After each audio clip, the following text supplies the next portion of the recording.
Presque toutes les grandes villes se sont développées fortuitement au cours du temps pour répondre aux besoins de chaque époque.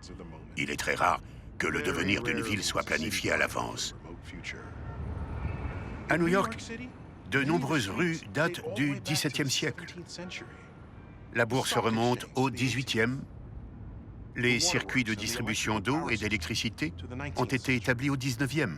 Et le câble et la fibre sont du XXe.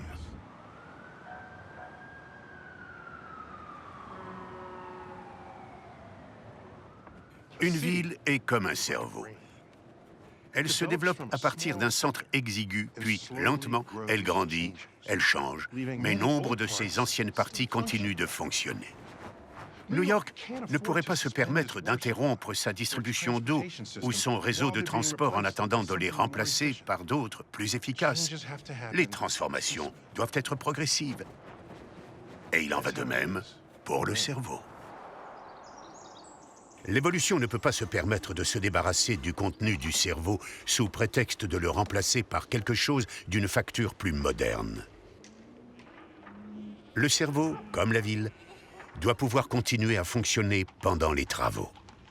C'est pourquoi notre système limbique est entouré par le cortex cérébral. La partie à remplacer doit gérer tant de mécanismes vitaux qu'ils ne peuvent être remplacés d'une pièce. Donc, parfois, cela s'avère contre-productif. Mais ce n'est qu'une conséquence inévitable de l'évolution.